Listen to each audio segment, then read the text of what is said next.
Brought to you by V-Guard, co-powered by Sensodyne.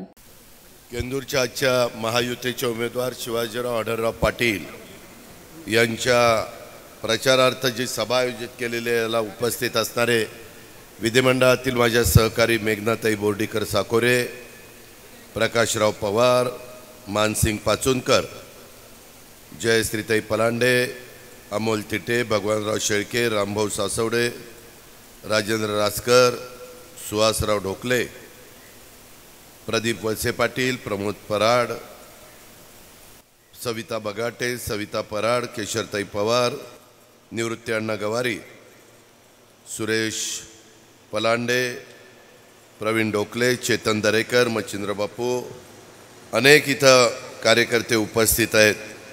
आमच्या गावचे सरपंच आहेत, त्याच्यामध्ये अमोल थिटे, उपसरपंच ज्योतिताई गावडे, पंचक्रोशीतील जमलेल्या विविध गावचे सर्व उपस्थित असणारे सरपंच, उपसरपंच, ग्रामपंचायतीचे सर्व सन्माननीय सदस्य, त्यामध्ये सचिन वाबळे, किशोरप्पा, श्रीयुत शेळके सरपंच, सोपानराव जाधव, सतीश पलांडे, सर्व अनेक महायुतीचे, विशेषतः भाजप, शिवसेना, राष्ट्रवादी काँग्रेस, रासप, मनसे, RPI आठवले, RPI खरात, आमचे सदाशिवराव खोत,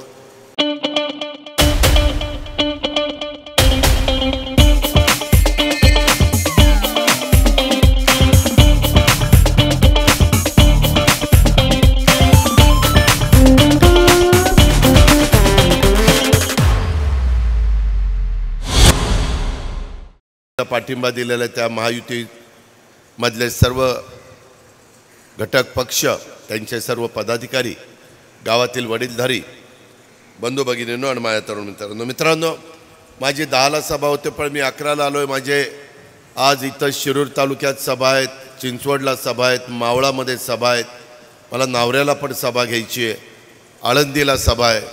सभा जरा जास्त असल्यामुळं मी सहसा महाराष्ट्रामध्ये फिरतो, त्यावेळेस एक गावातलं कोणतरी प्रास्ताविक करतं, भाजपच्या वतीनं एक बोलतो आणि मी भाषण करतो आणि पुढं निघून जातो. माझी सगळ्या कार्यकर्त्यांना विनंती, मी यायच्या आधी उशीर झाला होता त्यावेळेस काय भाषणं करायची ती करायला पाहिजे होती, म्हणजे मग तुमचंही समाधान झालं असतं. मित्रांनो, ही उद्याची निवडणूक भावकी गावकीची निवडणूक नाही, ही देशाचं भवितव्य ठरवणारी निवडणूक आहे. देखिए, उनका काम है अफवाह से गर्मी बढ़ाना और हमारा काम है माहौल को ठंडा रखना. हमारा नेता कैसा हो जो माहौल को रखे ठंडा वैसा हो. अब की बार वी-गार्ड एयर कूलर का चमत्कार. आज इथं आल्यानंतर साहजिकच मी ज्यांच्याबरोबर अनेक वर्ष काम केलं ते स्वर्गीय बापूसाहेब थिटेंची आठवण आल्याशिवाय राहत नाही. मी त्यांना भावपूर्ण श्रद्धांजली अर्पण करतो. अनेक वर्ष राजकीय जीवनामध्ये काम करताना मी 91ला ज्यावेळेस खासदारकीला उभा होतो त्यावेळेस ह्या शिरूर विधानसभा मतदारसंघाने मला प्रचंड मतदान केलेलं होतं. देशात नंबर 1च्या मतांनी मी पुरुषांच्यामध्ये काँग्रेस पक्षात त्यावेळेस निवडून आलो होतो. 3.5 लाख मतं मला मिळालेली होती. तेव्हा मतदारसंघ छोटे होते. माझ्या विरोधी प्रतिभा लोखंडे होत्या, त्यांना 1 लाख आणि मला 4.5 लाख एवढी मतं दिली होती. आणि तेव्हा मी ठरवलं की इथून पुढं राजकीय जीवनामध्ये जोपर्यंत आहे तोपर्यंत आपण ह्या 6 तालुक्यांना विसरायचं नाही. बारामती, इंदापूर, पुरंदर, माझं शिरूर, पिंपरी चिंचवड, हवेली, हा सगळा भाग, दौंड, हा सगळा भाग ह्याच्यामध्ये होता. नंतर मतदारसंघ बदलले आणि आपला शिरूर लोकसभा मतदारसंघ झाला. खेड गेला, शिरूर झाला, इकडं मावळ आला, इकडं पुणे आला आणि तिकडं बारामती राहिला. झिंझिण्यांपासून त्वरित आराम मिळवा सेन्सोडाईन रॅपिड रिलीफ बरोबर. मित्रांनो, निवडणुका म्हटल्यानंतर ग्रामपंचायत, तालुका पंचायत, जिल्हा परिषद ह्या निवडणुका वेगळ्या. आमदारकीची निवडणूक राज्य कुणाच्या ताब्यामध्ये द्यायचं त्याच्याकरता असते, परंतु लोकसभेची निवडणूक 135 ते 140 कोटी जनतेचा कारभार कोण मजबूतीनं पुढे नेऊ शकेल सर्व जाती धर्माच्या लोकांना योग्य पद्धतीचा न्याय कोण देऊ शकेल? युगपुरुष छत्रपती शिवाजी महाराजांनी 18 पगड जाती 12 बलुतेदारांना एकत्र घेऊन हिंदवी स्वराज्याची स्थापना केली आणि त्याच्यातून आपण इतिहास पाहिला. आम्ही स्वर्गीय यशवंतराव चव्हाण साहेबांच्या विचारसरणीचे आणि शिवशाहू फुले आंबेडकरांची विचारधारा घेऊन आम्ही पुढे चाललेलो आहे. मी त्याच्यामध्ये काही निर्णय घेतले. मधल्या काळामध्ये आम्ही सगळ्यांनी पवार साहेबांना विनंती केली की साहेब आता बरेच वर्ष झालेत, आम्हाला तुम्ही परवानगी द्या. तुम्ही आता 80 वर्षाच्या पुढे गेलात, 84 वर्ष झालेत आणि आम्ही चांगलं काम करू. भुजबळ साहेब असतील, प्रफुल्ल पटेल, सुनील तटकरे, अजित पवार, धनंजय मुंडे, त्याच्यामध्ये हसन मुश्रीफ, दिलीप वळसे पाटील, आम्ही सगळेजण अनेक वर्ष राज्य चालवणारी माणसं आहोत.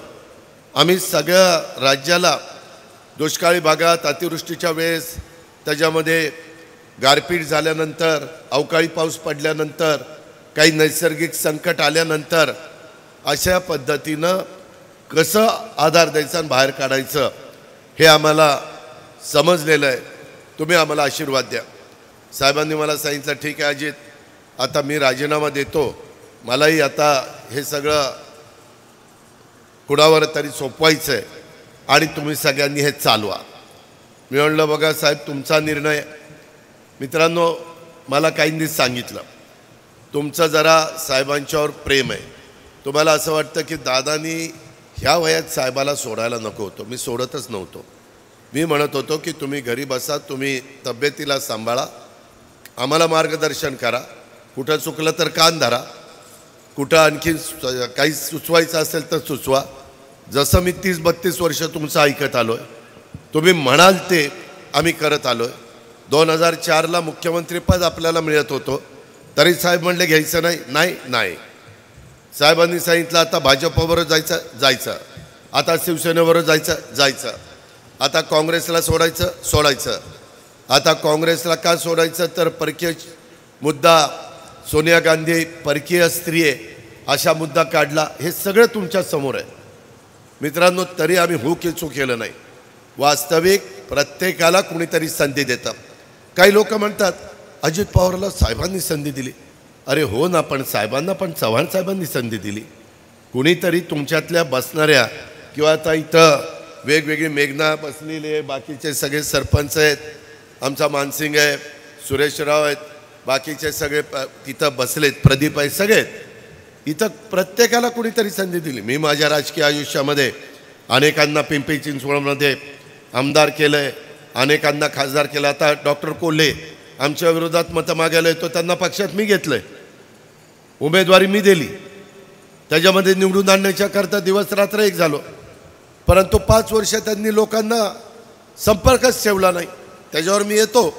पण मित्रांनो, चव्हाण साहेबांनी संधी देऊन पण 78लाच 11 वर्षातच साहेबांनी चव्हाण साहेबांना सोडलं. काय वाटलं असेल चव्हाण साहेबांना? चव्हाण साहेब नंतर इतके खचले की त्याच्यामध्ये 84ला चव्हाण साहेबांचं दुःखद निधन झालं. कारण एकदम कोरी पाटी होती. आमचं अख्खं घराणं केंदुरकरांनो शेतकरी कामगार पक्षाचं होतं. फक्त काँग्रेसमध्ये पवारसाहेब होते, तरी चव्हाण साहेबांनी त्यांना तिकीट दिलं. काँग्रेसवाल्यांनी विरोध केला. आम्हाला आजी आजोबा सांगायचे की बाबा का तर हा इतका तरुण मुलगा, लग्न पण न झालेला, पण चव्हाण साहेब म्हणले एक जागा कमी झाली तर काय बिघडत नाही, काँग्रेसच्या 200 जागा निवडून येतात. आणि तिथं संधी दिल्यामुळं आज पवारसाहेब इथपर्यंत पोहोचलेले आहेत. आम्हाला पण संधी मिळाली, परंतु एकदाच संधी मिळत असती, नंतर तुम्हाला तुमचं काम करावं लागतं. लोक काही सारखं साहेबाचा पुतण्या द्या रे त्याला मत द्या, साहेबाचा पुतण्या द्या रे त्याला मत द्या, असं करतील का? ती बारामती आहे. पहिले 5 वर्ष मला दिलं, नंतर मी काम दाखवलं या बारामतीमध्ये बघायला. आता उद्याचा पण निकाल लागल्यावर तुम्हाला कळेल.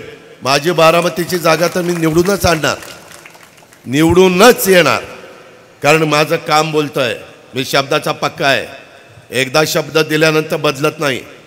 असंच मला मीटिंगला घेऊन गेले आणि सांगितलं की आपल्याला अमित शहा, पवारसाहेब, मी, प्रफुल्ल पटेल, देवेंद्र फडणवीस आणि सांगितलं की आता देवेंद्र मुख्यमंत्री तो उपमुख्यमंत्री, सरकार बनवायचं, कुठलं पालकमंत्रीपद कुणाला कुणाला काय काय सगळं ठरलं. 5-6 मीटिंग झाल्या दिल्लीमध्ये एका उद्योगपतीच्या घरी. आणि नंतर मुंबईला आल्यानंतर मला म्हणले की नाही आपल्याला भाजपमधून नको जायला, आपण शिवसेनेबरोबर जाऊ. म्हणलं आपण 6 मीटिंग केले राव, त्यांना सांगितलंय. नाही म्हणले जाऊ दे इकडंच जाऊ. मी म्हणलं मला त्यांनी शब्द घेतलाय, मला नाही असं करता येणार. मी दिलेला शब्द पाळला. 72 तास का होईना परंतु मी सरकारमध्ये गेलो, ते सरकार नाही चाललं पण मी शब्द पाळला. मी अमितभाईंना सांगितलं, देवेंद्रजींना सांगितलं, माझ्या देखत हे ठरलेलं होतं, मी त्या पद्धतीनं शब्द पाळलेला आहे. मित्रांनो, आता काल हे सगळं होत असताना मला आठवतं आहे अनेक निवडणुका मी लढल्यात. त्याच्यामध्ये 91ला तुम्ही मला खासदार केलं. मला PV नरसिंहरावांनी सांगितलं अजित तुला 3 महिन्यात राजीनामा द्यायचा. माझा विश्वासदर्शक ठराव झाला की तो राजीनामा द्यायचा. आणि म्हणलं मी काय करायचं, तू जायचं तिकडं आमदार व्हायचं. म्हणलं ठीक आहे. पंतप्रधानांनी सांगितलं, काँग्रेसच्या अध्यक्षांनी सांगितलं, जी हुजूर आपका आदेश सिरसावन द्या. आणि आम्ही आपला दिला राजीनामा. पुन्हा आपलं इकडं आलो, आमदार झालो. माझ्या जागी पवारसाहेब उभे राहिले, साहेब संरक्षण मंत्री झाले. त्याच्यानंतर बॉम्बस्फोट झाले, ते झाले 92-93मध्ये. ते झाल्यावर PV नरसिंहराव म्हणले आता शरदराव तुम्ही मुंबईला गेल्याशिवाय गत्यंतर नाही, तुम्हाला आता सुधाकर नायका नाही झेपत नाही, तुम्हीच गेलं पाहिजे. साहेब पुन्हा आले. साहेब म्हणले आता अजित पुन्हा राजीनामा द्यावा लागेल, कारण ती जागा खाली करावी लागते. राजीनामा दिल्यावर मला म्हणले आता तूच बघ काय करायचं ते. मी म्हणलं मी काय उभा राहणार नाही, लोक जोड्यानेच मारतील सारखं. काय हे खो खो आहे का, यांनी त्याला खो द्यायचा त्यांनी त्याला खो द्यायचा. आपण उभं राहणार नाही, मी आपला आमदार बरा आहे, मला काही खासदार व्हायचं नाही. मग म्हणले तू कुणाचं नाव काढतो. म्हणलं काढतो. मी बापूसाहेब तिटे, मदन बापना, वल्लभशेठ बेनके, दिलीप वळसे पाटील आम्ही डेक्कननी जायचो. त्यावेळेस पुणे मुंबई रस्ता 8-8 तास लागायचे चोकअप व्हायचा. आणि डेक्कननी जाताना माझी आणि बापूसाहेबाची सीट जवळ आली होती, जवळ बसलो होतो. बापूसाहेब बी स्किल तुम्हाला सगळ्यांना माहिती आहे. आणि बापूसाहेबांना म्हणलं बापूसाहेब आता ही जागा रिकामी झाली, तुम्ही राहता का खासदार केलं उभं. त्यांनी असं माझ्याकडे बघितलं, मी खासदार केला. हा म्हणलं राहा ना. त्याला सगळा खर्च तू करणार असेल तर मी राहील उभा, सगळा प्रचार तू करायचा, सगळं तू करायचा. म्हणलं हा करतो. म्हणलं बघा बदलायचं नाही. नाही म्हणले नाही बदलत. म्हणलं मी साहेबांना बोलणारे रात्री, साहेब तिकडं आहेत. ते म्हणले बोल. साहेबांना सांगितलं साहेब बापूसाहेब तिथे अनेक वर्ष आपल्याबरोबर आहे, ते खासदारकीला उभं राहायला तयार झाले, आपण त्यांना उभं करू. आम्ही सगळा खर्च त्या ठिकाणी करतो, जो काही निवडणुकीच्या आचारसंहितेप्रमाणे असतो तो, आणि निवडून आणू. त्या पद्धतीनं आपण सगळ्यांनी बापूसाहेबाला निवडून आणलं आणि खासदार केलं. तुमच्या गावामध्ये सदाशिवराव थिटे, त्यांना पण पंचायत समितीचा सभापती, मी अनेकांना तुमच्या तालुक्यामध्ये सभापती केलं आहे, त्याच्यामध्ये त्यांना आपण संधी दिली. मी आत्ता सदाशिवरावला फोन केला, अरे सदाशिवराव मी गावात आलो राव, केंदूरला तुझा पत्ता नाही. दादा मला माहितीच नाही म्हणला सभा आहे. आता काय कपाळाला हाणावं, बाकीच्याने एवढ्याला कळलं ना आमच्या सादाला कळलं नाही. पण म्हणलं ठीक आहे. आता सुरेशनेच फोन लावून दिला होता मला, आता मला म्हणतोय प्रदीप फोन केला होता. ठीक आहे, आता त्याच्याच गावात येऊन त्याला खोट्यात कुठं पाडतात यार, तर काहीतरी काम असेल, हरकत नाही. परवा पण मला ते भेटलेले होते. मित्रांनो भावनिक होऊ नका, मी काही चुकीचं केलं नाही. आता काय केलं, पवारसाहेब काल काय जाहीर केलं की म्हणले आता काँग्रेसमध्ये जायचं, असं मी पेपरला वाचलं. आता म्हणलं जी काँग्रेस सोडली, परदेशी परदेशी परदेशी मुद्दा करून, ते मुद्दा केला. 10 जूनला आपण नवीन पक्ष स्थापन केला 99ला, आणि ऑक्टोबरला तर लगेच 4 महिन्यात काँग्रेसबरोबर आम्ही गेलो. साहेबांना म्हणलं साहेब काय हो, अजित ही आपली स्ट्रॅटेजी आहे, स्ट्रॅटेजी. आता स्ट्रॅटेजी म्हणल्यावर जी हुजूर, आणि आम्ही आपलं करायचो. मित्रांनो कधीही शब्द मोडला नाही 30-32 वर्षात. मला सांगा आता मी पण 60च्या पुढे गेलो राव, किती दिवस आम्हाला कधीतरी चान्स आहे का नाही, आम्ही काही चुकीचं वागतो का. त्यामुळं भावनिक होऊ नका. तुमचे प्रश्न तुम्ही बारामतीच्या पण लोकांना विचारा. आम्हाला पवारसाहेब आमचं दैवत आहे त्याबद्दल दुमत नाही, परंतु प्रत्येकाचा काळ असतो. कुठंतरी 80 वर्षाच्या पुढं गेल्यानंतर नवीन लोकांना संधी द्यायला पाहिजे. केंदुरकरांनो, मी जर साहेबांचा मुलगा असतो तर मला संधी मिळाली असती का नाही? असती का नाही? मिळालीच असती. फक्त आम्ही त्यांच्या मुलगा नाही म्हणून मला संधी नाही. हा कसा न्याय? आम्ही दिवस रात्र काम केलं, सगळा जिल्हा सांभाळला. साहेबांकडे जिल्हा बँक नव्हती. जिल्हा बँक इतरांच्या हातात असायची. मी राजकारणात आल्यानंतर जिल्हा बँक त्या दिवसापासून 91 आजपर्यंत ताब्यात ठेवलेली आहे राष्ट्रवादी काँग्रेस पक्षाच्या. ठेवली की नाही? आत्ता दिगंबर दुर्गाडेला तिथं चेअरमन केला आहे. जिल्हा परिषद ताब्यात ठेवली.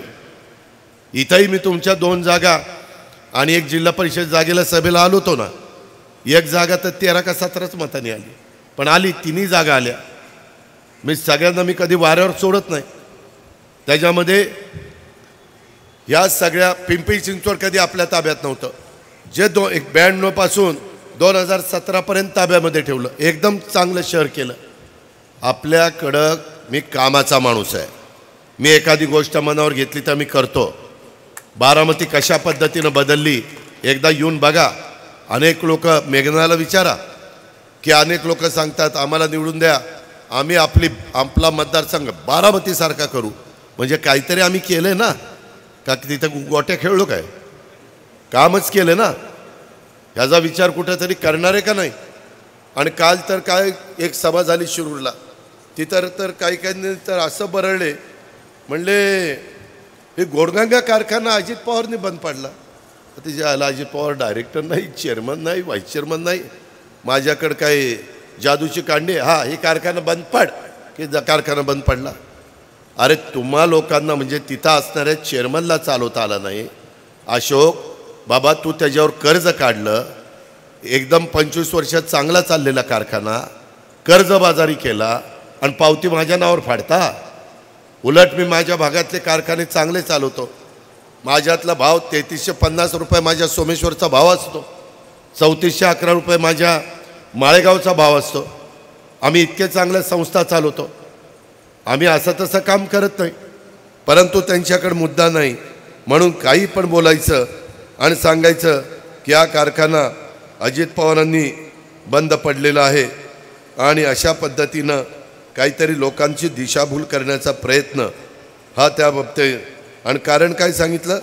30/6/2024ला अशोक बापू बाजूला गेले म्हणून थकबाकीत पक्षात फाटाफूट होण्या अगोदर कर्जन हे झालं, दुरावस्था झाली.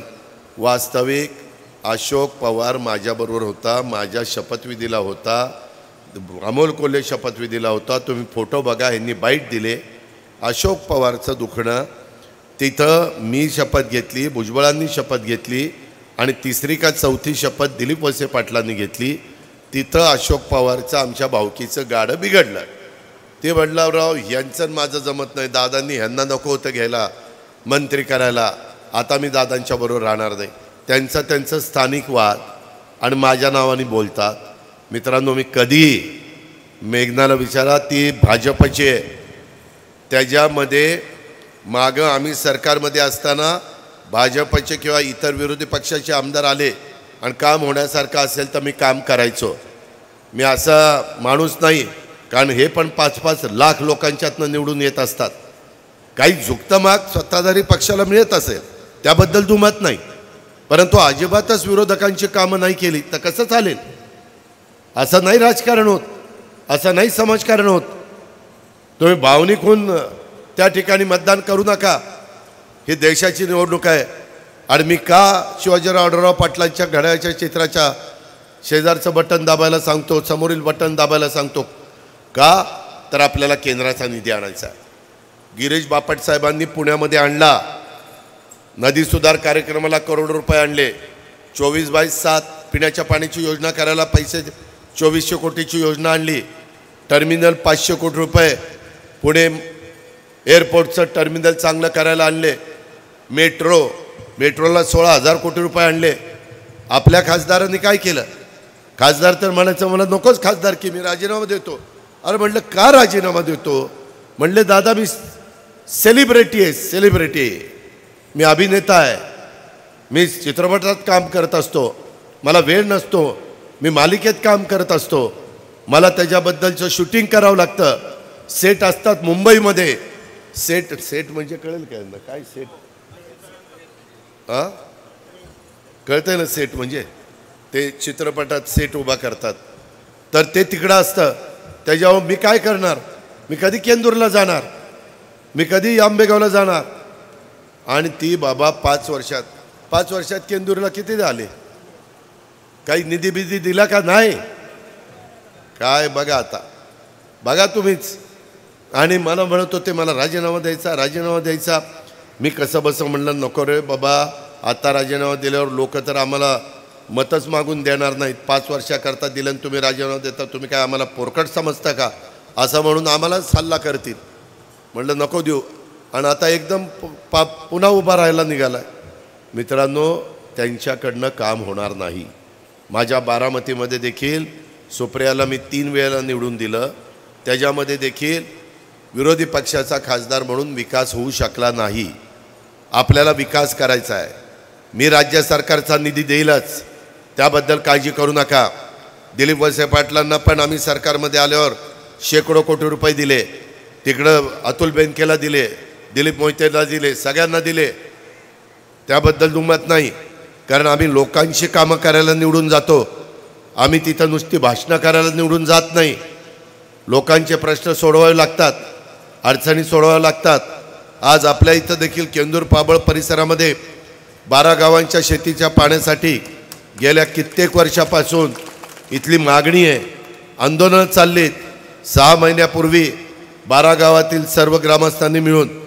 चक्री उपोषणाचं आंदोलन केलं होतं की नव्हतं मागे हिवाळी अधिवेशनात नागपूरला या अरे थांब रे बाबा सगळं जरा दमाने घे ना एकदम फास्ट आस्तारीकरणच वर आला त्याच्यामध्ये मागील हिवाळ्यात अधिवेशनात नागपूरला दिलीप वळसे पाटलांनी शिवाजीराव आढळराव पाटलांनी जलसंपदा मंत्री देवेंद्र फडणवीस ज्याचा उल्लेख मगाशी आमची मेघनाताई बोर्डीकरांनी केला त्याच्यामध्ये बैठक झाली त्यावेळी चर्चा झाली आणि चास कमान कलमोडी डिंबे या धरणात कशा पद्धतीनं ह्या गावांना पाणी देता येईल याचा सर्वे करण्याच्या सूचना दिल्या गेलेल्या आहेत 2019 साली देखील विधानसभेच्या निवडणुकीच्या आधी अशाच पद्धतीचं आंदोलन ह्या भागामध्ये झालं जलसंपदा राज्यमंत्री त्यावेळेस विजय बाप्पू शिवतरे होते त्यांच्या उपस्थितीत मुंबईला बैठक पण झाली त्यातील देखील सर्वे करण्याच्या सूचना दिल्या परंतु त्याच्यामध्ये काय व्हायचं ते कलमोडी धरण आहे त्याच्यात एका बाजूला माझा आंबेगाव तालुका आणि एका बाजूला माझ्या खेड तालुका तर दिलीप मोहिते म्हणायचे राव माझ्या उशाशी धरण आणि माझी गावं मात्र उपाशी राहणार असं कसं चालेल मला पण काही पाणी द्या 5-6 गावांना तिकडं काही 7 गावांना काही द्यायचं ते द्या इतर काही खाली न्यायचं ते खाली न्या आता मित्रांनो त्याच्यामध्ये आम्ही दिलीप वळसे पाटलाशी आणि दिलीप मोहित्यांशी चर्चा केली मी त्याच राष्ट्रवादीमध्ये मी म्हटलं वाद घालू नका ह्याच्यातनं लोकांचं नुकसान होतं आहे आपण तुमच्या दोघांचा मार्ग काढू तेव्हा आता दिलीप मोहिते तिथं तयार झालेले आहेत प्रत्येक 3-4 वर्षानंतर ह्या भागामध्ये दुष्काळ पडतो साधारण दर 3-4 वर्षांनी दुष्काळ आपल्या 5वीलाच पुजलेला आहे त्याच्यामध्ये थिटेवाडी धरण पूर्णपणे कोरडं राहतं यावेळेस या भागात पिण्याच्या पाण्याच्यासाठी टँकरनी माझ्या केंदूर परिसरामध्ये पाणी पुरवठा करावा लागतो आहे आणि त्याच्यामुळे यावर्षी देखील अशाच पद्धतीनं दुष्काळ पडलेला आहे आणि पिण्याचं पाणी टँकरनी चालू आहे ही जी योजना आहे 12 गावाची त्याच्यात केंदूर आहे पाबळ आहे धामारी आहे खैरेनगर खैरेवाडी हिवरे कानूर मेसाई मिडगुडवाडी त्याच्या मिडगुलवाडी चिंचोली मलठण निमगाव भोगी सोने सांगवी अशी गावं आहेत आता आम्ही नवीन धोरण केलं आहे मी म्हणजे देवेंद्र फडणवीसांनीच केलं हे आत्ता ह्यांनी सांगितलं ना चास कमान कारवा कधी झाला आहे 72ला झाला आहे दुष्काळी काळात लोकांना हाताला काम द्यायचं म्हणून ती कॅनॉल केला आहे ते जात आहे मुरमातनं त्याच्यावर पाणी नुसतं पाझरून निघून जात आहे पाणी पुढं रेटलं जात नाही आता आम्ही बंद पाईपलाईनमधनं पाणी आणतो आहे त्याच्यामुळे पाणी फास्ट लोकांच्यापर्यंत पोचतो आहे आता तशाच पद्धतीने ही आपली योजना केंदूर पाबळ परिसरात 12 गावांची आपण बंद पाईपलाईनमधनंच पाणी आणतो आहे त्या संदर्भामध्ये आपल्याला पाण्याची बचत करायची आहे आम्ही पूर्वीच्या काळामध्ये आज माझ्या आजोबाच्या माझ्या वडिलाच्या आम्ही शिवाराला पाणी द्यायचं.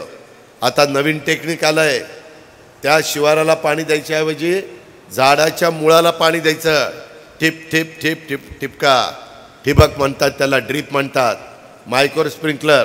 त्याच्यातनं पण 72 शेतकरी द्राक्षाच्या बागा, डाळिंबाच्या बागा, पाहिजे त्या बागा अतिशय चांगल्या पिकवतो. आणि म्हणून हे सगळी नवी टेक्नॉलॉजी आम्ही आता शेततळी करायला संधी दिलेली आहे. त्याच्यात प्लास्टिकच्या कागदाला आम्ही पैसे देतो आणि त्याच्यात त्यांनी पाणी साठवावं. आपल्याला पाऊस पडल्यानंतर पुन्हा मध्ये जर ओढ दिली तर त्या शेततळ्याचं पाणी दिलं तर पीक चांगलं येतं आहे. अशा पद्धतीच्या बऱ्याच गोष्टी आम्ही करतो आहे. मित्रांनो, ह्याच्यातलं अमोल कोल्हेजी काही करणार नाही. ते म्हणतील माझं शूटिंग आहे, माझी मालिका चालू आहे. मला तर एकदा म्हणले, दादा कौन बनेगा करोडपतीमध्ये मला मराठीमध्ये बोलवलं होतं, परंतु मी विरोधी पक्षाचा खासदार म्हणून त्या ठिकाणी कार्यकर्त्यांच्या वास्तुशांती सत्यनारायण कार्यक्रमाला पैसे घेऊन कार्यक्रम घेतले. कुणी? आपल्याला नाही भाऊ माहिती. चिठ्ठी आली ती बघा, तपासा. मी आपल्याला माहिती नसणार उगीच काहीतरी सांगायचं आणि कोणाची तरी बदनामी करायची. तसं असेल तर तुम्हीच तपासा. योग्य असेल तर निर्णय घ्या, अयोग्य असेल तर सोडून द्या. आपण काय कुणावर आरोप करत नाही. जे खरं असतो तेच मी बोलत असतो. त्यामुळं माझी तुम्हाला सगळ्यांना सांगणं आहे की आत्ता एकनाथराव शिंदे, देवेंद्रजी, मी ह्या सरकारमध्ये आहे. आम्ही शेतकऱ्याच्याच पोटी जन्माला आलो आहे. शेतीच हा माझा व्यवसाय आहे. शेतकरी हीच आमची जात आहे. त्याच्यामुळं तुम्ही काळजी करू नका. पूर्वीच्या तुलनेमध्ये आता ऊसाचं क्षेत्र वाढलं आहे. काही दिलीप वळसे पाटलांच्या प्रयत्नामुळं बराचसा प्रश्न आता या भागातले सुटलेले आहेत. पुढचे राहिलेले पण सोडण्याच्याकरता दिलीपराव सतत पाठपुरावा करत असतात. आत्ता ते आजारी आहेत.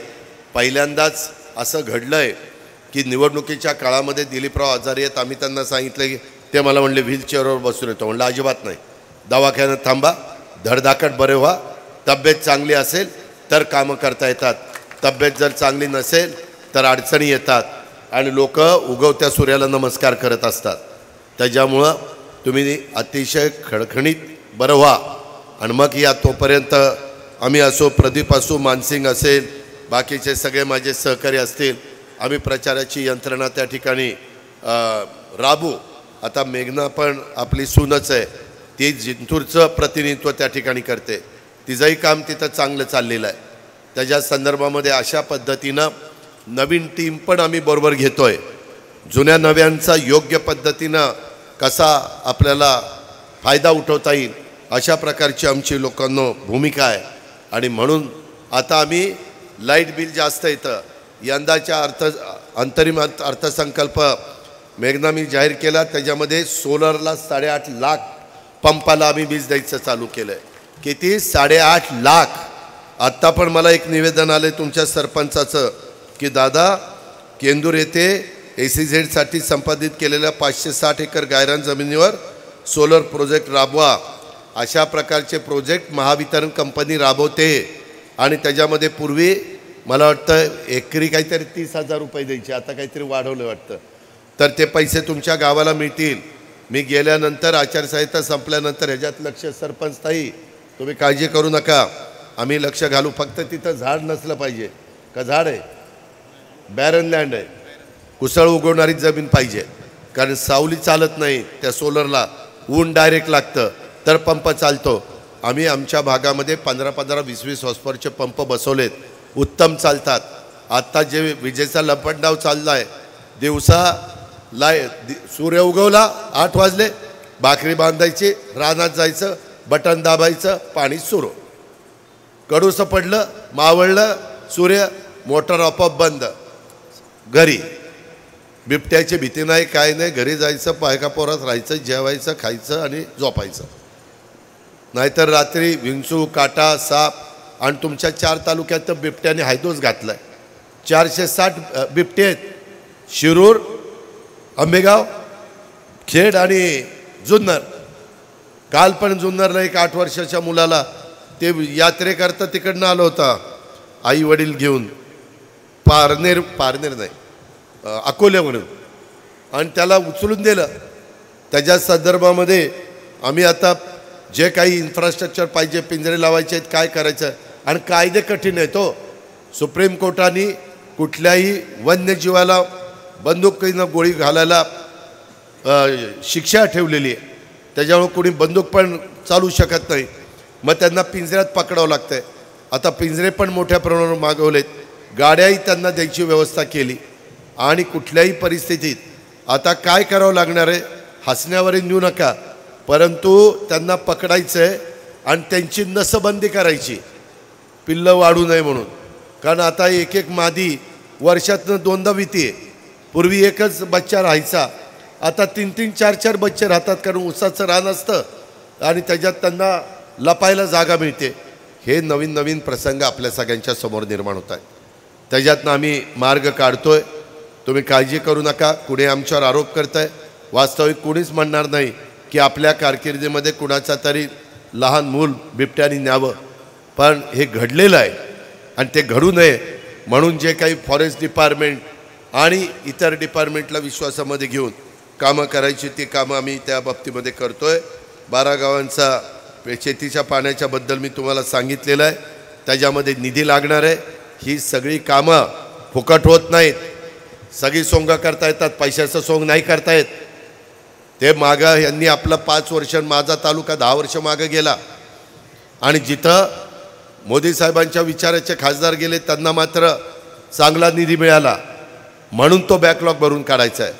शिवाजीराव आढळराव पाटलांना तुम्ही घड्याळाच्या समोरचं बटन दाबलं तर हे शेतीच्या पाण्याचे आणि पिण्याच्या पाण्याचे जे प्रश्न आहेत त्याला केंद्र 50% पिण्याच्या पाण्याला देतं. आत्ताच मला निवेदन आलेली आहेत. ह्या निवेदनामध्ये ते आहे. मी निवेदन फार व्यवस्थित घेऊन जातो आणि त्याचा आचारसंहिता संपल्यावर कारवाई करतो. माजी सरपंचाला, तुम्हाला सगळ्यांना, प्रदीप तुला, मानसिंग तुला, सगळ्यांना सांगणं आहे की ज्या ज्या ठिकाणी मी जी आश्वासन दिलेली आहेत, थोडंसं मागे सरतं, त्या पद्धतीनं तुम्ही पाठपुरावा करायचा. माझ्याकडे यायचं. मी मंत्रालयात सकाळपासून असतो. केंद्रकरांना मी पहाटे 5ला उठतो, 6ला कामाला लागतो. उद्या तर काही लोकांना काल जुन्नरला भेटली, त्यांना 6:30ला बोलवलं की नाही, सकाळी 6:30ला. ती येतील संध्याकाळी. त्याला म्हणलं संध्याकाळी नाही, सकाळी, आणि सकाळपासून कामं करत असतो. हे खोटं बोलत नाही. मी माझ्या मतदारसंघात 5:45ला कामं चाललेली असतात. साईटवर जातो, काम नीट चाललं आहे का, दोरी वळंब्यात आहे का, सिमेंट व्यवस्थित आहे का, त्याच्यामध्ये पाणी नीट मारतायत का. उगीच नाही बारामती बदलली. त्याला कष्ट घ्यावे लागतात, मेहनत घ्यावी लागते. जसं तुम्ही तुमचा व्यवसाय करताना, तुमची शेतीवाडी करताना तुम्हाला जसं कष्ट घ्यावे लागतात, कष्टाचं चीज होतं. आणि जे आळशी असतो त्याचं काय होतं, वाटोळच होतं. त्याकरता माझी तुम्हाला विनंती आहे, मी एकनाथराव आणि आमचे देवेंद्रजी, आमचं चांगल्या पद्धतीनं त्रिकूट जमलेलं आहे. आम्ही राज्याचं भलं करतोय. परवा पंतप्रधान पुण्याला आले असताना एकनाथराव भाषणाला उठले तेव्हा खुर्ची पंतप्रधानाच्या जवळची मोकळी होती. मी लगेच ती खुर्चीवर जाऊन बसलो. त्यांच्याशी मला बोलायचं होतं.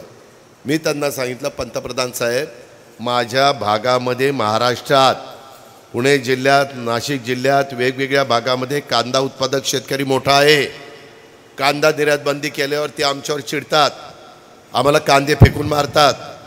त्याच्यामुळं तुम्ही कांदा निर्यातीला परवानगी द्या. तुम्ही आता त्या ग्राहकालाही परवडलं पाहिजे, परंतु उत्पादकालाही परवडलं पाहिजे. जर आम्ही शेतकऱ्याला उत्पादक म्हणून परवडलं नाही तर आम्ही कसं कांदा पिकू. आणि आम्ही नाही कांदा पिकवला तर कांदा खाणारे कुठनं कांदा खाणार आहेत. मग ते म्हणले ठीक आहे, मी मार्ग काढतो. आता त्यांनी निर्यात बंदी उठवली. आता कांद्याचे भाव वाढलेले आहेत. मित्रांनो, अशा पद्धतीनं आमचं काम चाललं आहे. आम्ही त्याच्यामध्ये ऊसाचे पण भाव वाढले. दरवर्षी FRP वाढून तुम्हाला आम्ही देतो आहे. जवळपास 25,000 कोटी रुपयाचं इन्कम टॅक्स मुद्दल आणि व्याज लागलं होतं. ते पण अमितभाई आणि मोदी साहेबांच्याकडनं काढून घेतलेलं आहे. मागं काँग्रेसच्या राजवटीमध्ये 20 वर्ष आम्हाला काढता आलं नाही. काही गोष्टी झटपट कराव्या लागतात. त्याकरता आपण काळजी करू नका. मी कधीही महाराष्ट्रात नाही, आपल्या कुठल्याही भागात कारखाने बंद पडलेले नाहीत. उलट मी आता थेऊरवाल्यांना सांगितलं, तिथं नवीन पॅनल आलं निवडून की तुम्ही आचारसंहिता संपल्यावर या, मी तुम्हाला राज्य सहकारी बँक, सहकार विभाग, साखर आयुक्त आणि वसंतदादा शुगर इन्स्टिट्यूट ह्या सगळ्यांची मदत घेऊन देतो आणि तो कारखाना पुन्हा चालू करा चांगला. आमच्या भीमा पाटस कारखाना अडचणीत होता, म्हणजे राहुल कुलांचा, त्यांनाही सगळे मदत केली. आता ते निराणी यांना दिलाय, आता तो चांगला चालायला लागलेला आहे. माझा त्या अशोक पवारला माझ्या भावकीला तो कारखाना चालवता आला नाही. त्याला आता कसं सांगायचं की मी कमी पडलो, ते आता माझ्या नावावर ढकलतोय की अजित पवारांनी कारखाना बंद पाडला. अरे तुझ्या अंगात नाही दमन, काय माझं नाव घेतो मी कारखाना बंद पाडला. आता इथं भीमाशंकर कारखाना कसा चाललाय का नाही जोरात. दिलीप वळसे पाटील नंबर 1चा कारखाना चालवत आहेत. ती पराग कारखाना खाजगी, ती कसा चांगला चाललाय. आणि तुम्ही मला माझी नावं घेता शहाण्यांनो. आणि घोडगंगा बंद पडला, मग व्यंकटेश कृपा कस काय चालला. जरा विचार करा डोक्याने. मी खरं बोलतो, राग येईल एक वेळ तुम्हाला, पण मला कुणी खोट्यात पाडलं तर मी नाही सहन करणार. मी कोणाचा 5 पैशाचा मिंदा नाही आहे, चहाचा मिंदा नाही आहे. आणि हे शहाणा सांगतोय मग याचा स्वतःचा घरचा कारखाना चांगला चालतोय, मग ती कसा बंद नाही पाडला. मग अजित पवार बंद पाडतो तर मग अजित पवारने तुझा का बंद नाही पाडला. शेतकऱ्याचा बंद पाडला. काही पण बोलतात मित्रांनो. यांच्याकडे आता मुद्दे राहिलेले नाही आहेत. काही थातूर मातूर सांगतात, काही खोटे आरोप करतात. आमच्या मागासवर्गीयांना सांगतात संविधान बदलणार आहे, घटना बदलणार आहे. साफ खोटं आहे. काही संविधान बदलणार नाही, घटना बदलणार नाही. संविधान चांगलं आहे, घटना चांगली आहे. आमच्या मुस्लिम समाजाला सांगतात आता तुम्हाला सगळ्यांना एकत्र करणार आणि पाकिस्तानला पाठवणार. कोण पाठके, काही बडबडतात राव. 10 वर्ष सगळ्यांना व्यवस्थित वागणूक दिली ना, 80 कोटी लोकांना मोफत धान्य दिलं ना, गॅस कितीतरी उज्ज्वला गॅस माझ्या आया बहिणींना मिळाले का नाही. आम्ही आता पोलीस पाटलाचा मानधन वाढवलं, आशा वर्करचं वाढवलं, त्या आमच्या अंगणवाडीच्या काम करणाऱ्या भगिनीचं वाढवलं.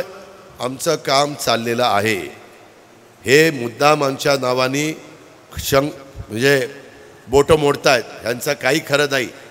माझी तुम्हाला विनंती आहे, अजिबात भावनिक होऊ नका. मी पण भावनिक होऊ शकतो, परंतु भावनिकनं ह्या 12 गावांचा पाण्याचा प्रश्न सुटणार नाही. त्याला निधी लागणार आहे. आम्हाला आढळरावला बरोबर घेऊन जावं लागेल. आढळराव चला आपण तिकडनं निधी घेऊन येऊ, आणि तो निधी आणि राज्याचा निधी त्याच्यातनं आपली कामं होणार आहे. देश एवढा मोठा आहे, आपलं राज्य त्याच्या मानाने लहान आहे. मी 6.5 लाख कोटीचं बजेट देतो तुमच्याकरता. देशाचं बजेट काही कोटीचं आहे, याचा विचार करा. आणि त्या प्रकारे कुठंही माझं आत्ताही म्हणणं आहे की साहेब आजारी पडतात, साहेबांनी घरी थांबावं, आराम करावा. आता काय काढलं काल, म्हणले काँग्रेसमध्ये त्यांनी काढलेला पक्ष त्याच्यात आता घेऊन जायचं. अरे काँग्रेसचं तुमचं जमलं नाही म्हणून तर तुम्ही काँग्रेसमधनं बाहेर पडला. आता काँग्रेस कशी काय बरी वाटायला लागली, हे काय बरोबर नाही. हे जे काही आहे, आया बहिणींनो, केंदूरकरांनो, माझी तुम्हाला विनंती आहे. इतर बाबतीतले पण तुमचे मला सरपंचताईंनी दिलं, ज्योतिताईंनी अमोलनं, की केंदूर पाबळ येथे कार्यान्वित असलेले जलजीवन मिशन अंतर्गत चिंचोशी गावातील ग्रामस्थ पाणी आणून देत नसल्याबद्दल सरकारी कामात कुणालाही अडथळा आणता येत नाही. आचारसंहिता संपली की मी ह्याच्यामध्ये लक्ष घालतो. आमच्या चिंचोशीचे पण नुकसान होऊन देत नाही आणि केंदूर आणि पाबळला पण पाणी मिळेल अशा पद्धतीनं मार्ग काढतो. पण त्याच्याकरता तुम्ही शहाण्यांनो मला येऊन भेटायचं, पाठपुरावा करायचा. केंदूर येथे टोकाची ठाकरवाडी आणि पिंपळखोरी ठाकरवाडी बेघर आदिवासींना घरं मिळण्याबाबत यंदाच्या वेळेस मोदी साहेब 3ऱ्यांदा पंतप्रधान झाल्यावर 3 कोटी गरीब लोकांना घरं बांधणीचा कार्यक्रम आहे. आणि 300 युनिटपर्यंत जे गरीब लोक वीज वापरतात त्यांना मोफत वीज 300 युनिटपर्यंत हा कार्यक्रम आपण घेतला आहे. तुम्हाला घरं मिळतील. सरपंचताई तुम्ही यादी तयार करा, त्याच्यामध्ये कागदपत्राची पूर्तता करा. फक्त ते गरीब असले पाहिजे, कुठल्याही जाती धर्माचे असू द्या.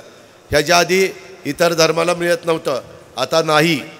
ज्याचं 8 लाख का 6 लाख मला एक्झॅक्ट आकडा माहिती नाही, त्याच्या आत त्याचं उत्पन्न आहे, त्याला घर नसेल, बेघर असेल तर त्याला घरकुल मिळेल. त्याच्यामुळं ह्यांनाही घरकुल मिळेल. केंदूरचं ACZचं सोलरचं सांगितलं ते आपण करून टाकू. शिरूर तालुक्यातील 12 गावांचं शेतीसाठी ते मी सांगितलेलं आहे. 12 गावांना दुष्काळग्रस्त भागांना शेतीच्या करता तेच निवेदन धामारीचं आहे, तेच सांगितलं आहे. आमचा पिंपळी जगताप व वाजेवाडी चास कमान कॅनॉलद्वारे पाणी सोडावे, त्याच्यामध्ये केंदूरचा थिटेवाडी बंधारा ह्या संदर्भामध्ये आत्ता जे काही भरणं चाललेलं आहे ते उरकलं की हे पण आपण त्या बाबतीमध्ये करू. लायनिंगचं काम सुधारित प्रशासकीय मान्यता दिली, आता टप्प्याटप्प्याने चास कमानचं लायनिंग सुरू करणार आहे. त्याच्यामध्ये ते झाल्यावर आणखीन पाण्याची बचत होणार आहे. त्याचा फायदा माझ्या शिरूर तालुक्याला, माझ्या खेड तालुक्याला करून देण्याचा आमचा सगळ्यांचा मानस आहे. त्याबद्दल आपण काळजी करू नका. त्याचबरोबर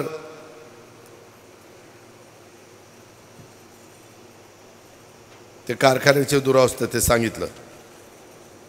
पोटचाऱ्यांना शिक्रापूरमध्ये पोटचाऱ्यांना पाणी सोडण्याच्या बद्दल धरण उशाला आणि कोरड घशाला अशी आमची स्थिती आहे.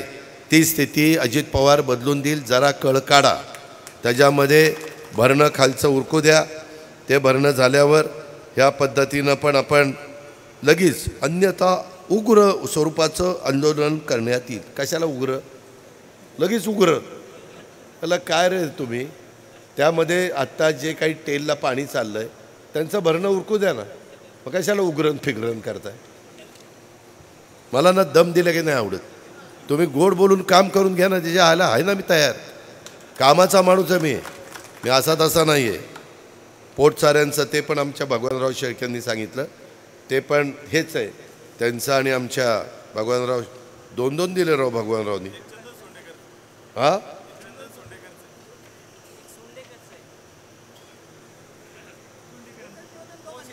अरे हे काय भगवानराव शेळके, हे काय भगवानराव शेळके. वा, अजित पवारची पोच घ्यायला निघाले. एवढा गैरविश्वास. धरा तुमची निवेदनं, जावा तिकडं. याला आयुष्यात 35 वर्षात कोणी मला पोच मागितली नाही, ही गडी पोच मागतोय. तुलाच पोचून टाकतील. अरे एवढं नको एकच वागा नको आपलं. गाड्या वादा तुमचं काम केल्यावर मग करा वादा. मित्रांनो, मी आपल्याला सांगतो, तुम्ही केंदूरकरांनो माझ्यावर विश्वास ठेवा. मी शब्दाचा पक्का आहे. मी आत्ता जी कामं सांगितलेली आहेत ती कामं मी तुमची करून देणार. मी असा तसा मोकळा बसणार नाही. फक्त तुमच्या लोकांनी सतत माझा पिच्छा पुरवायचा. मी दर आठवड्याला सर्किट हाऊसला असतो किंवा काउन्सिल हॉलला असतो पुण्यामध्ये. त्याच्यामुळे अधिकारी बोलवणं मला सोपं जातं. आणि मंत्रालयात दर आठवड्याला 4 दिवस असतो, सकाळीपासून संध्याकाळपर्यंत. त्याच्यामुळे केव्हाही अशा पद्धतीचे सार्वजनिक कामाचा पाठपुरावा म्हणजे विचारपूस करायला या. मी दिलीप मोहिते आणि दिलीप वळसे पाटील आता लवकरच बरे होतील. त्याच्यानंतर तुमचा 12 गावांचा प्रश्न स्वतः देवेंद्रांनी कबूल केलेलंच आहे. काय मेघना, त्याच्यामुळं ते काही आपली अडचण नाही. देवेंद्रजी त्याला मंजुरी देतील. आणि तुमच्यासमोर बोलणारा अजित पवार, त्याच्या हातात शासनाची तिजोरी आहे. ती तिजोरी उघडून त्याला जे काही नियमांनी रक्कम लागेल ती रक्कम आम्ही त्या ठिकाणी देऊ. पण तुम्ही माझं ऐकलं पाहिजे. हां, ते आपण मी काही ताकाला जायचं गाडगेला पोहायचं ते आपला धंदा नाही. आपलं रोखठोक आहे. त्याकरता आम्ही तुम्हाला मदत करू, समोरची मदत करू शकणार नाही. शिवाजीराव पाटील पण एक कामाचा माणूस आहे. आमचे नरेंद्र मोदी साहेब तर विकास पुरुष आहे. जगामध्ये सगळ्यात लोकप्रिय नेता ते आहेत. त्या संदर्भामध्ये आपण काळजी करू नका. आम्ही कसा निधी आणायचा, आम्ही अनेक वर्ष सरकारमध्ये काम करत असल्यामुळं जनतेचे प्रश्न सोडवण्याच्या करता मोठा निधी आणायचं काम आम्ही केंद्राकडनं करू. आम्ही राज्याकडनं देखील तुम्हाला त्या बाबतीमध्ये मदत करू. अशा प्रकारचा विश्वास मी आपल्या सर्व माझ्या केंदूरकरांना आणि पंचक्रोशीतील जमलेल्या तमाम माझ्या मतदार बंधू भगिनींना मी करतो, अजिबात भावनिक होऊ नका. भावनिक होऊन हे प्रश्न सुटणार नाही. तसेच भिजत पडतील, तसेच बाजूला पडतील. ही गोष्ट आपण सगळ्या 12 गावांनी पण लक्षात ठेवा. आणि बाकीचे जे काही निवेदन आहेत त्याच्याबद्दल योग्य पद्धतीची कारवाई ही आचारसंहितेच्या नियमाचं तंतोतंत पालन करून त्या ठिकाणी सोडवली जाईल, हा शब्द देतो आणि आपली रजा घेतो. जय हिंद, जय Maharashtra. Brought to you by V-Guard, co-powered by Sensodyne.